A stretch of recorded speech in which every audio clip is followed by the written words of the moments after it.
Welcome to Driving the Line, the pursuit of safety, where we talk about the real issues out on the road, focus on safe driving, and learn industry best practices from your hosts, Kenny Ray, Mike Bohan, Jim Seibert, and Barry Harrison, in the hopes that by driving the line, we get more drivers home safe and sound. This podcast was made possible by Marsh McLennan Agency. Ladies and gentlemen, welcome back to Driving the Line, the trucking podcast that is always in the pursuit of safety. You are in for an absolute treat today. I speak on behalf of the entire Driving the Line podcast team to tell you we are excited. We have a special guest that is going to be joining us on this episode and bringing a topic to our listening audience that is dear to our heart, those of us on the podcast team, an organization we are very familiar with, completely supportive of, and are just 100% behind the mission of Truckers Against Trafficking, or Trucking Against Trafficking. And our guest today is Miss Chris Moreno. Chris is a dedicated advocate against human trafficking. She specializes in educating the trucking industry by equipping transportation professionals with knowledge to identify and respond to potential trafficking situations. She's instrumental in fostering collaboration with various organizations to advance the mission of TAT. And throughout the podcast, we will use the term TAT, and just understand that is Truckers Against Trafficking. Chris is a public speaker, and she drives strategic partnerships and basically implements TAT's vision across the country. And in short, Chris is a leader in the fight against human trafficking, empowering the trucking industry to recognize and respond to this horrible, horrible, horrible crime. So, Chris, welcome to the podcast. We are so tickled to have you join us today. Yes, thank you so much. We're excited. Well, I say we're, as a collective of TAT, that we're excited to be here and be able to talk about this issue. I think it's one most people might have an idea. So we just want to explain it thoroughly and give you guys some tips on what you can do and how transportation is involved. Absolutely. And what we would like to do, with your permission, we've got some basic questions. It's nothing more than going to form the framework of a discussion. And even though this is your first time to be with us, the four of us on the podcast, we are very conversational in nature. We like to say it's like we're sitting around the supper or the dinner table, drinking a glass of tea, and we just visit about various topics. It doesn't mean the topic's unimportant. It just means that we like our audience to hear in a conversational nature. We think that it's more impactful to them when we do that. So I will ask you some basic questions, but any of the guys may chime in at any time. And I am joined here today and our regular listeners know who our team is, but I'm Kenny Ray. I'm one of the four guys on the Driving the Line podcast, along with my work colleagues and my very, very dear friends that I consider three brothers, Mr. Mike Bohan from Missouri, Mr. Jim Seibert, and Mr. Barry Harrison, both from the great state of Oklahoma, and I'm down in Texas. And so, Chris, let's start off. Even though those of us on the podcast team are very familiar and very supportive of Truckers Against Trafficking, we may have somebody listening to this episode that's never even heard of the organization. So start off, just give us the high-level view. What is Truckers Against Trafficking? Sure. Truckers Against Trafficking, or what we would like to go by now as TAT, is that 501c3 organization or nonprofit. Our whole gist and our whole agenda really is to have that transportation industry or that whole profession all across North America to assist law enforcement in the recognition and reporting of human trafficking, and allowing them to really aid in the recovery of victims and then the arrest of their perpetrators. So with being around for 15 years now, we've been very fortunate to have those great trucking entities and all throughout transportation really be able to uplift us into a position of being able to train the right people, give them those ideas of, hey, what is human trafficking, and allow them to, again, recognize and report what they see.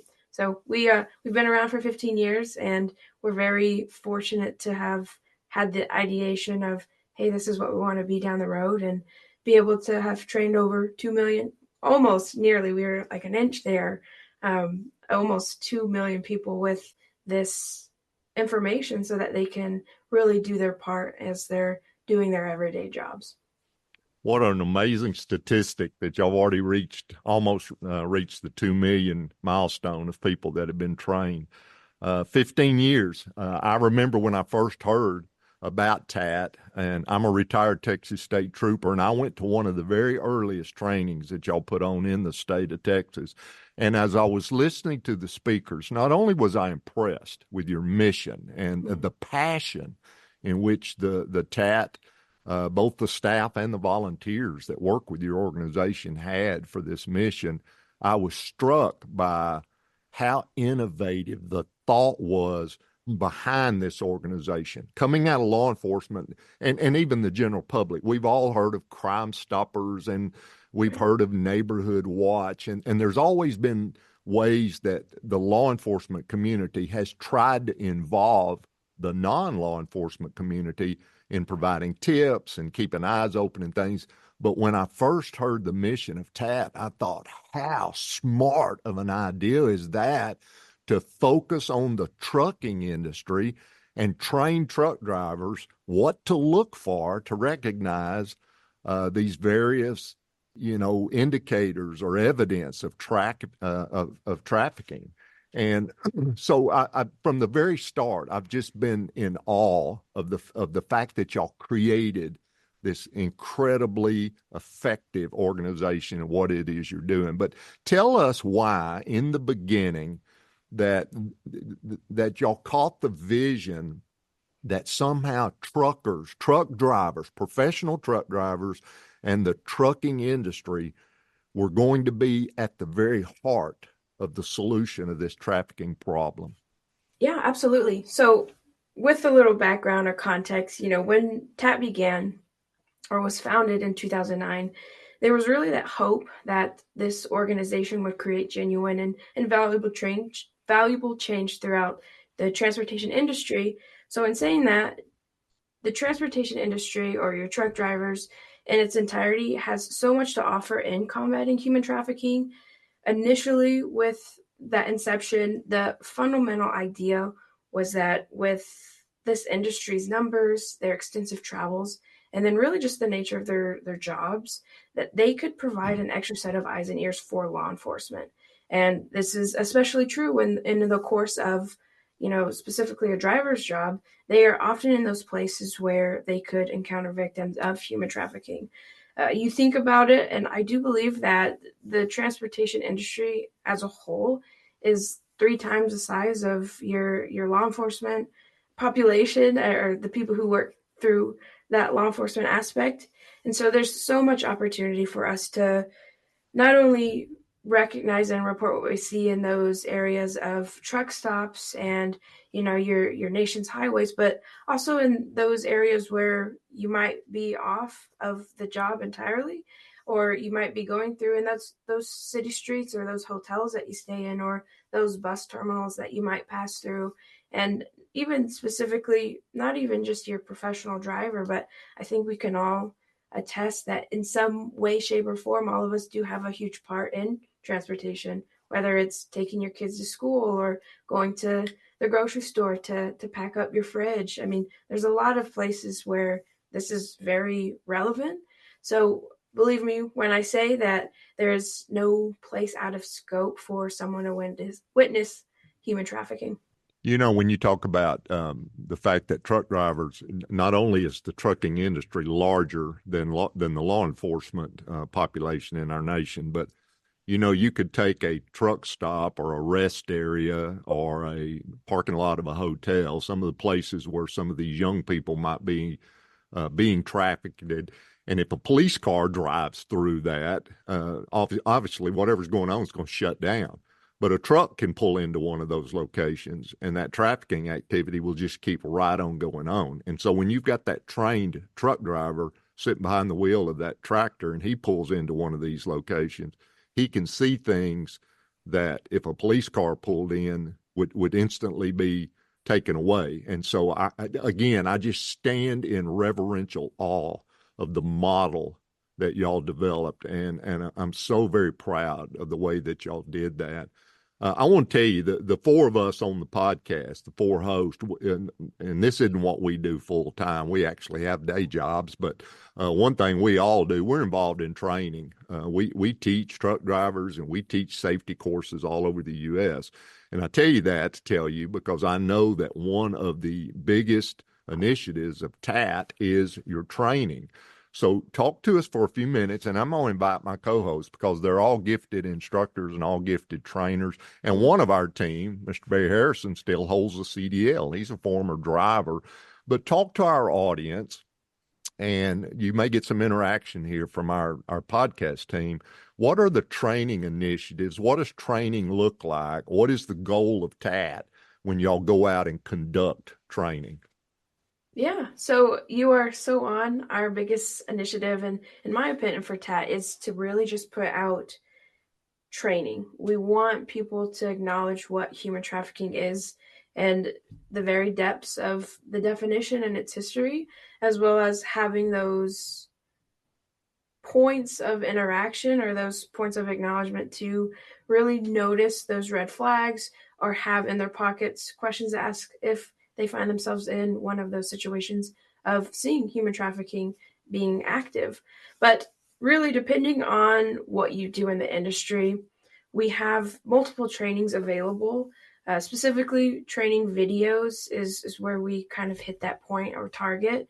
And let me preface by saying everything that we have to offer at TAT is completely free of charge because we really want to make it as easy as possible for people to understand what this is and then do their part and just really looking out for their surroundings. But one of the first training videos specifically that we created was our OTR, or our general training video, and that essentially contains 25 minutes of content. So it goes over those basic definitions of human trafficking, as well as, the scope of this crime, red flags to look out for. But then it also contains a very personal story from a survivor of trafficking to give you that personable experience for you to really understand not that training has to be this, computerized, monotone, step-by-step instruction, but really give you that documentary feel of really letting it stay with you.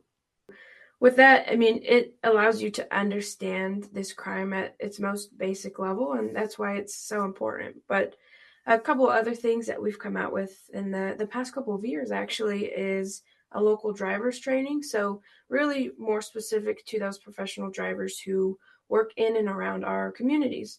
So here you would think most often of those final mile delivery personnel or sanitation workers and others. But lastly, another one that is our most recent, which I think like a year or two now, is our movers and in-home delivery personnel. So really thinking about a training specific to those professional drivers and giving them those details for those moving companies and those white glove services types of training. But in essence here, the trainings, you can take one simple training and do it within 30 minutes of your time and really be set up for success and being able to recognize and then report what you see as you're doing your daily job or as you're out and about and just living your life. Chris, thank you for being on. This is Mike Bohan. You said something a little bit ago that basically is all of us have a part to play. And I know that with the different types of training that you just mentioned, the OTR guys, the local, the movers, in-home delivery type folks, in our world, just speaking for the co-host of this podcast, we're on the road quite a bit too, and I see a value there for this type of training, just for even for people like us that we're not truck drivers, we're not delivering freight or anything like that, but we're on the road quite a bit. So, what are your thoughts on folks that, let's say, maybe they work for a trucking company and maybe they don't, but they're on the road? What would you say to them? What's the value of this training for somebody who's not a truck driver or a professional truck driver or not on the road like they would be, but they look at this and say, I would like to have that skill set to be able to identify the red flags of trafficking? Is that something that would be of value for really anybody?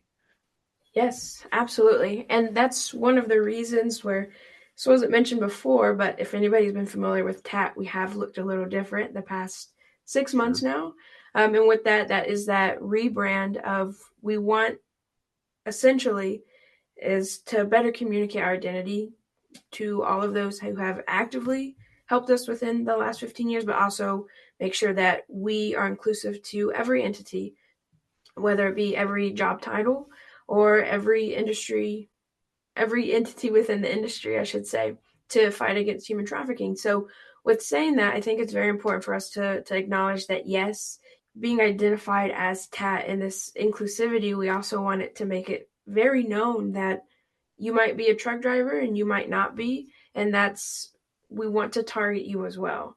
I think, as I mentioned earlier, it's very important for us to acknowledge that I think every one of us have some point or some motive within transportation, whether you're not even in the industry in its entirety. And saying that, you make a trip in your car to the local community watering hole, or you go on vacation, or you, like I said, go get groceries to stock up your home. But with saying that, I think it's so important for us to understand that yes, there might be specific points or specific acknowledgments within these training videos that I've listed, but it's also very general to the point of being relatable to somebody who is not a truck driver. You talk about red flags, for instance. Let's say you might see some activity at a grocery store, I think is a good example. And I know that we all spend some time in those from one point to the other, but looking at red flags, I mean, do you see anything peculiar? Do you notice a young woman, or a man or a young boy, and they have no knowledge of their whereabouts, or are they not able to communicate for themselves? Or is there any mention of them talking about making some type of quota, or they have any signs of branding or tattooing? I mean, looking at those points, you don't only have to see that in the basis of a truck stop or one of those places where it might be that congregation of truck drivers. I think it's very easily transferable to, if I see something like that in one of the places you wouldn't think, I guess, is very, makes it very relatable for anybody to really look at these videos and be able to take some knowledge from it and be able to use that in a transferable way as they go about their day to day. Chris, this is Jim. Mike's comment there got my mind really working, and your explanation there I think is great. Sometimes we go into the movie world, or we think, oh, technology, we got cameras everywhere, there's audio everywhere, and it's simple for those of us that do crash recreations or incident recreation to go back and have footage and pick it apart. But this human element that we're training and that we're calling upon those of us that are out there and working and long hours on the road, in and out of truck stops, convenience stores, things of that nature. I've moved across the United States, and listening to, oh, hey, this interstate section is one of the highest human trafficking. It just gives you pause to be like, how could this little 45-mile stretch be such a big highway, trafficking section of ground? There's no substitute for training people in their eyes. And we're in such a world of people saying, oh, mind your own business. When we see something, say something. This human training, the identifiers that you're talking about, and the curriculum that you're proposing, I think it's back to the root, back to the individuals that are out there that are aware and paying attention, not getting lost in our own world and what we have going on or what's going on around us. It's an awareness of those in our space and those that we encounter, and paying attention to those details. I think you're on, and I really look forward to seeing some of these videos. Yeah, and you're totally right about that. I mean, I think a lot of times, and this is, information or this collection of ideas is where, we have these conversations with people of, you're right, we're very much in a time period of mind your own business, or, don't pay attention to others, pay attention to yourself. And I think the most root problem, or the most essential point that we can understand is, if you see something that doesn't look right, it doesn't necessarily mean you have to, jump right in the middle. What we're really asking people to do is, if something just doesn't sit right and you think it is human trafficking, it's as simple as making a 2-minute phone call to alert the right authorities, whether it be, your local law enforcement, or it be the National Human Trafficking Hotline. It's as simple as that, and it's something that can be easily done. So yeah, we definitely can do our part without, putting ourselves at risk, or getting in, the middle of something that would not be very helpful. Doing it the right way. Chris, this is Barry Harrison, and as a driver, I was looking through some of your website and stuff, and one comment I really wanted to make that just hit home with what the vision was in the beginning, and reading here about Lynn Lindbergh, who is you guys' founder, and just how she knew from, growing up around a motel there in El Paso, Texas, that, truck drivers are just people of immense character. And, that really hits home for me, because something that I always hit on in this podcast, especially, is, it seems like I always go back to this, but being your brothers and sisters keeper is such just a thing that resonates with me, again, especially as a driver.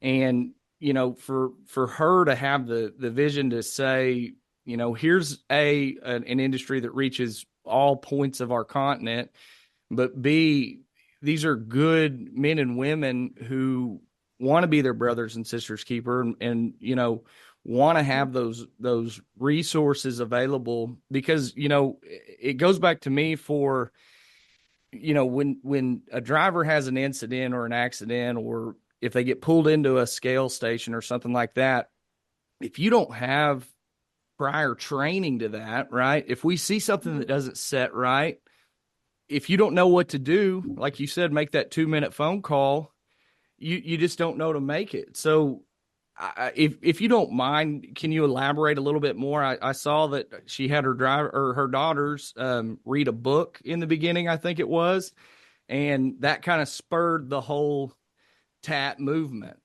Wonderful story for sure. I mean, it's such not even a miracle, but there's a lot of hope and this excitement for being a part of a really good team, and being able to go after this industry that you are. I'm glad you raised the point, just wonderful, wonderful people. And you have to know, a driver, and you have to really be involved with the community to understand that to the fullest extent. I mean, great people. I have personal stories of myself of random drivers helping me in, side of the road incidents, or whatever it might be, but just great people. And with that vision in tow, you look at Lynn and her 4 daughters wanting to make this change. I said at the beginning, it was really that focal point and that intention to do something very valuable, where, they said, hey, we're going to target transportation to help us in this fight, because we know they're the right industry to help us in this fight, because they will. So it's just one of those great points to look at. I mean, they have done so much, and they are continually doing so much. And you talk about, drivers might see something, but might not necessarily know to make that phone call. And we can say that with the utmost confirmation and respect, that we do have drivers who come forward and say, I took this training and I thought it was helpful. And when I went back out on the job, I noticed some things and I knew what to do in that situation. And they made those calls. So definitely a point to look at. I mean, the industry in itself, I don't think there would have been another one to really help us in this fight like those truck drivers have. Chris, I know ultimately the goal is to get the training down to the driver level, because they're the men and women looking through the windshield of a truck and seeing these kids being trafficked or these young adults being trafficked at these various locations. But a lot of our listeners of the podcast are either owners of trucking companies or they're the safety directors at trucking companies.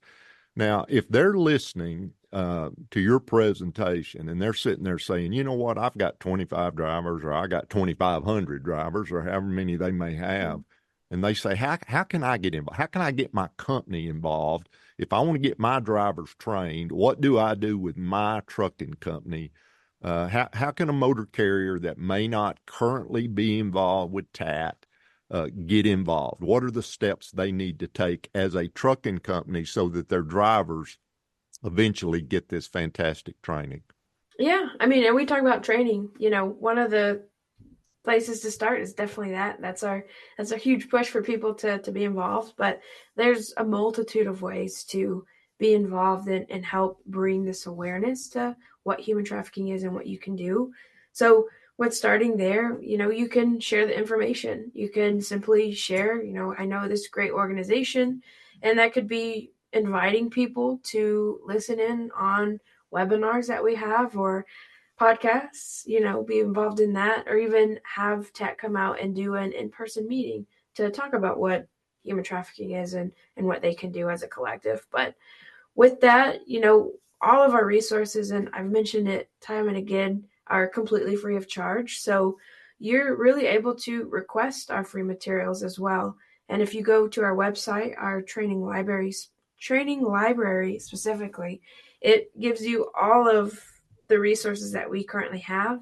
And most of them are mail to order. So whether it be wallet cards or decals or the variety of posters that you can hang in warehouses, brick and mortar locations, you can take advantage of that and really start in that position of providing that awareness so that it gets people intrigued, it gets people to ask questions. But you can also sponsor TAT. I mean, one of the items that allows us to be where we are today is because of the partners that we have out there and the ones who really participate and sponsor in a way that allows us to, again, provide the free resources and the free training and allows us that longevity to continue to do that work. But that is essentially, just the tip of the iceberg, as they say, where anything's possible to be involved. We really do have a lot of great partners, and a lot of the time it's them who come up with these phenomenal ideas of how they can spread awareness. I mean, I know some out there today, and you might have even recognized them, but they have trailer wraps of, the National Human Trafficking Hotline number, and others who do employee fundraisers where it's a ugly sweater contest or a chili contest, or even at truck shows, making sure that we're there and we're readily available to help you with any questions that you might have, or give you, those window decals and those wallet cards so that you're able to really participate. Y'all have always partnered with law enforcement as well. And I mentioned I went to a TAT meeting in the early days of your organization. And the meeting I went to, surprisingly, was for law enforcement. We probably had 150 police officers, everything from local officers, state officers, even there were some federal law enforcement officers that attended that meeting. And part of TAT's purpose there was, hey, if we train these truck drivers and they make a call, y'all need to understand what they're reporting to you, because there are a lot of police officers in our nation. I don't want to say they're naive. They just have never received training specific to human trafficking. Some of them have, if you mention the word trafficking, they either think about narcotics or guns or cash, and they lose sight of the fact that people can be trafficked as well. Chris, as we're kind of coming to the close of our conversation here, one of the things that we've talked about, the truckers and that industry, things like that, but we also know that you guys have had a big influence on the enforcement industry, the highway patrol, local law enforcement, things like that. And what's your focus there? Because I know there's a lot of law enforcement folks out there that maybe haven't had this type of training, and I think one of the things that that those law enforcement folks need to know is if they do get a phone call from somebody in the trucking industry or somebody who sees something that they think is a red flag issue and they receive a call, they need to know what to do with that information. So what's your focus on that group of individuals, our highway patrols, our local municipality police departments, things like that? Because I know that you guys are still involved with those groups as well, correct? Correct. And one word for that is it's fundamental. It's fundamentally important for us to really be great partners with your law enforcement agencies, specifically because as they are continuing to fight human trafficking, they also need to understand the nuances of the crime itself, including tactics that traffickers use and the populations that are most vulnerable in these situations. But they really need to be fluent in those human trafficking indicators and actively look for signs of trafficking when they're called out to the scene. And they always need to employ that victim-centered approach. And I think it might have been brought up earlier, but just understanding, a lot of the time, and it's so unfortunate to say, but traffickers, they are smart people and they know how to go about business so that they can make a profit. So not only are they going to be in these obvious places, but they're going to be everywhere else as well. So giving law enforcement those tools of necessity to really understand from that victim-centered approach of, hey, maybe this is not a prostitute. Maybe this is somebody who's genuinely there out of their own will. I mean, a lot of the time it's our nation's kids, our children, and thousands of them who are being forced in these types of situations. So very important to understand that, a lot of the time this is not out of somebody's own accord or their own will, but something that is being done to them. So again, the victim-centered approach of really allowing law enforcement to understand, and then with the investment that we're putting into transportation as a whole, allow those officials and those agencies to multiply their efforts by partnering with these drivers and trucking personnel. I think through public and targeted awareness campaigns, agencies can really mobilize key industries in their states, as well as provinces, to be an extra set of eyes and ears. So they truly get a lot of work done when those two are connected and able to do things together. So for those agencies out there, whether it's, I know Kenny mentioned earlier, safety directors at trucking companies, but we're specifically talking about law enforcement agencies now. Do they, is there an option there for a train the trainer situation where you guys can come in and you can, train a group of individuals, and then they can, if it's a large enforcement agency, then they can go out and train the rest of their folks in-house, so to speak? Yes, there are so many opportunities for this as well. And I think one to mention as well is our partnership with the American Trucking Association. They specifically work with us and partner with us for a ambassador opportunity. So it's essentially, it is full-time truck drivers who, I hate to say audition, but they interview for the chance to be a speaker on behalf of TAT, to give their personal experience and story, as well as relaying information about what human trafficking is and how easy it is to recognize and report on the job. Other opportunities is where it be one of our TAT staff members who comes in and speaks in this sort of train the trainer way and gives them all the necessary resources. We do have what's called toolkits or engagement pathways, and it gives them all the pointers to hit, as well as frequently asked questions of what might be asked in your day-to-day of training. But so many opportunities. One was really the ambassador point of view, but also just with anybody. I mean, I think we can agree if you're really wanting to invest the time in acknowledging and understanding what human trafficking is, then you do have the capability of relaying that information to the people it needs to be relayed to. Really, Chris, I just want to thank you and commend you for what you guys do. I mean, if any of our listeners haven't checked out the website, I encourage you guys to do that. There's a ton of resources on there, and again, as a driver, you know, we're trained to be observant anyway and look for the hazards that we're surrounded by each day. And just the fact that you're the people that set TAP up were forward thinking enough to see that drivers are excellent people of character, and just to offer this next set of training to stop what is a serious problem. It's incredible. And I just wanted to personally thank you for what you do, and thank you so much for being a guest. Yes, thank you. And we're here because you guys are. So I mean, we owe all of our respects and gratitude to what transportation does in order for us to do our jobs. Just to thank you again, Chris. This is Jim. My military background, there's something that just gets fired up inside of me when I think of this situation.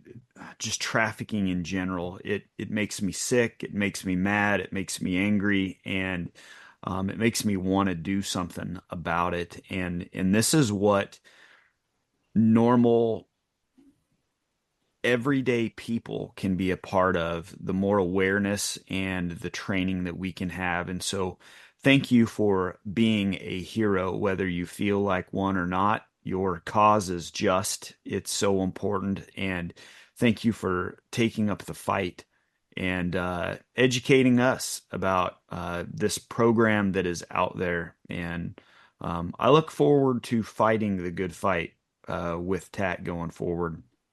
And we're excited to have you a part of that. Well, Chris, I will echo what these two gentlemen have said. I truly thank you, not just for coming on the podcast, but for what you guys are doing day in and day out. And Jim just said something there as he were kind of wrapping up here. He said this conversation makes him want to do something. So I'm going to throw this to you, Chris, and say, all right, to our listeners out there, what can they do? Where can they go to find you?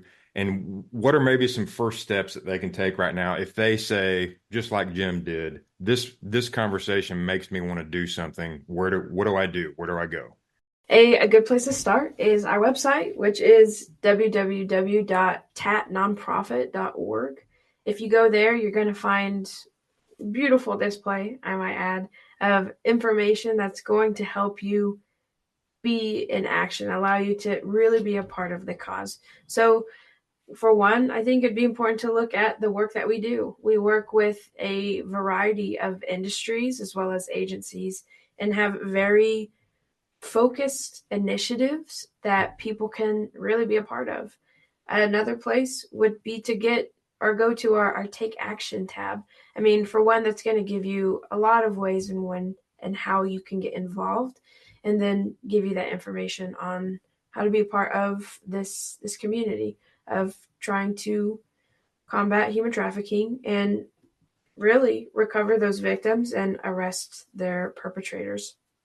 Yeah, absolutely. So you've got the resources there for everybody who's listening, but there's also an opportunity for them to support you guys in what you're doing as well, correct? Correct. Yes. So if you're listening out there, this is a great organization to support. If you've listened to this conversation we've had here today with Chris, with TAT, it's something that it's a pretty sobering conversation to have, because it's just too often, it's just too common a thing out there. And I think it takes a lot of us, as Chris said earlier, we all play a part. And so if you're listening to us today, please take a look at their website. Please look to get involved. TAT is an organization that on their website, it says they're there to educate, to equip, to empower, and to mobilize. And I think those phrases to me get me going, just like Jim said they do. It's like, okay, let's get involved and let's impact this and make a change there. So, Chris, we support you and your organization and your efforts, and we certainly thank you for coming on today. You're a wealth of knowledge. You did a great job today, and we appreciate you just taking a little time out of your day to have this very, very important conversation. Yeah, and I appreciate being here. You know, one thing that we can all agree on is if we just have the basis of what this is, then we can really do our part. So we're appreciative, and we hope that a lot of people come forward and want to know more. Absolutely. Well, to our listeners out there, we thank you for joining us on this episode of Driving the Line. We always appreciate what you all do out there. You are the best of the best. We highly, highly, highly appreciate your day in and day out activity out there on the road, not just moving freight up and down the road, but to everything else that you're doing to make this nation what it is. So we thank you for what you do. Until next time, stay safe out there on the road, and we will catch you next time right here on Driving the Line. That's all the time we have for this edition of Driving the Line, the pursuit of safety. We hope you enjoyed our discussion, and thank you for listening. You can rate, review, and subscribe to Driving the Line, the pursuit of safety on Apple Podcasts, Spotify, YouTube Music, or any other app you're using. You can also follow Marsh McLennan Agency on LinkedIn, Facebook, and Instagram. Until the next time, thanks again for listening. Drive safely, everyone.